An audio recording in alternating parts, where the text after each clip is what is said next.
On se dit tous à peu près la même chose. Rénover sa maison, l'isoler, c'est forcément un bon geste pour la planète. Logique, non? Moins de chauffage, c'est moins de CO2. Sauf que ce n'est pas si simple. On va voir ensemble comment une rénovation, même avec les meilleures intentions du monde, peut en fait augmenter notre empreinte carbone pendant des dizaines d'années. Alors rentrons direct dans le vif du sujet avec la question qui fâche un peu. Est-ce que rajouter des couches et des couches d'isolant, c'est systématiquement une bonne nouvelle pour le climat?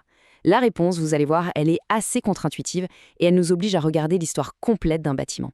Pour bien comprendre l'enjeu, il faut juste avoir un chiffre en tête. 36%. C'est la part des émissions de CO2 en Europe qui vient du secteur du bâtiment. C'est tout simplement un poids lourd. Chaque décision, chaque matériau choisi, ça a un impact énorme. Bon, voilà le programme pour décrypter ce paradoxe. D'abord, on va faire la différence entre les deux types de carbone. Ensuite, on verra comment on les mesure.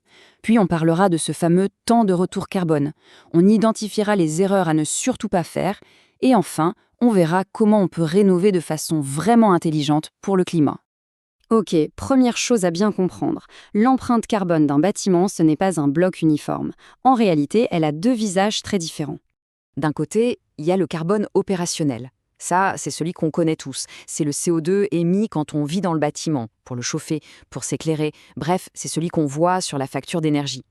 Mais de l'autre côté, il y a le carbone incorporé. Lui, c'est un peu le fantôme de l'histoire. C'est tout le CO2 qui a été émis avant même qu'on pose nos valises. Il est incorporé dans la fabrication, le transport, l'installation de chaque matériau. C'est une sorte de dette carbone qu'on contracte dès le premier jour du chantier. Bon, d'accord.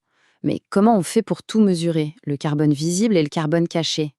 Pour ça, les experts ont un outil, une espèce de super comptable du carbone. Ça s'appelle l'analyse de cycle de vie, ou ACV. L'idée est simple sur le papier, on calcule tous les impacts environnementaux d'un bâtiment, depuis l'extraction des matières premières pour le construire, jusqu'à sa démolition et son recyclage. Et attention, ce n'est plus une option. En France, par exemple, la réglementation RE 2020 la rend obligatoire pour toutes les constructions neuves. L'ACV, en gros, c'est comme passer le bâtiment au scanner. Ça décortique toute sa vie et ça révèle le coût carbone de chaque étape. L'extraction de la matière, sa transformation en usine, son transport sur le chantier, sa mise en œuvre, son usage pendant des décennies et même sa fin de vie. Chaque étape a son coût et l'ACV, elle fait l'addition. Et là, on arrive vraiment au cœur du problème. Si fabriquer les matériaux de rénovation émet du carbone, comment savoir si notre projet est vraiment une bonne affaire pour la planète? Pour le comprendre, on peut utiliser une image très simple, celle d'un investissement financier. C'est ça le concept clé, le temps de retour carbone. C'est la question toute simple, combien d'années il va falloir pour que les économies de CO2, celles qu'on fait chaque hiver en chauffant moins, viennent compenser, viennent rembourser la dette carbone qu'on a créée au départ pour fabriquer et poser les nouveaux matériaux. Et alors, la réponse, elle est assez dingue. Accrochez-vous bien. Selon les études, ce temps de retour carbone peut aller de 6 ans à plus de 70 ans. Oui, vous avez bien entendu, 70 ans. Dans certains cas, il faut donc attendre 7 décennies avant que la rénovation soit un vrai gain net pour le climat. Et ce n'est même pas le pire. Prenez un exemple extrême. On remplace un chauffage électrique, qui en France est déjà très peu carboné, par un autre système dont la fabrication a une empreinte carbone énorme. Et bien là, le temps de retour peut exploser jusqu'à 127 ans. À ce niveau-là, le bénéfice pour le climat, sur une vie humaine, il devient quasi nul. Tout ça nous amène à une conclusion qui est un peu un choc, mais qui est hyper importante. Une rénovation qui améliore la performance énergétique n'est pas forcément une rénovation bas carbone. Le gain d'un côté peut être totalement effacé par la dépense carbone de l'autre. Mais alors, pourquoi un tel grand écart? De 6 à plus de 70 ans, comment c'est possible? La réponse, elle est simple et elle change tout, le choix des matériaux. Entre un isolant biosourcé, comme la fibre de bois par exemple, et un isolant qui vient de la pétrochimie et qui demande une énergie folle à produire, l'empreinte carbone de départ n'a juste rien à voir. C'est la variable la plus critique de toute l'équation. Bon, maintenant qu'on a compris le problème, passons au concret. Comment on fait pour éviter de tomber dans ces pièges? L'idée, ce n'est pas juste de rénover plus, c'est de rénover mieux. Il y a 3 pièges classiques dans lesquels on tombe très souvent. Le premier, c'est le réflexe du toujours plus. Rajouter 10 cm d'un isolant très carboné peut faire plus de mal que de bien au bilan global. Deuxième erreur, tout jeter. Remplacer des fenêtres ou un plancher qui fonctionne encore, c'est jeter du carbone qui était déjà amorti.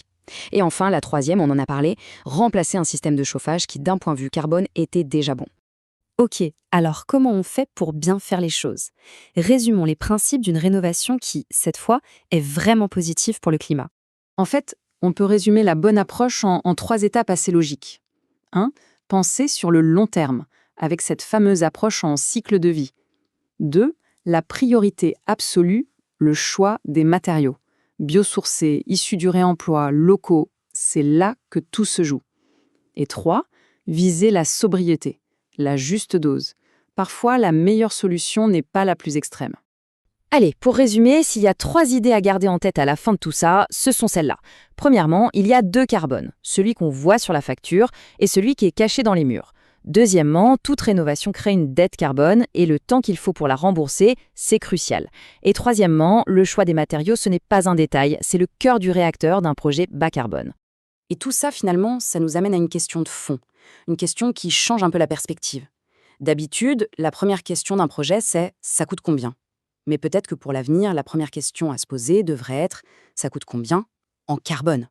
Commencer à penser en kilos de CO2, avant même de penser en euros.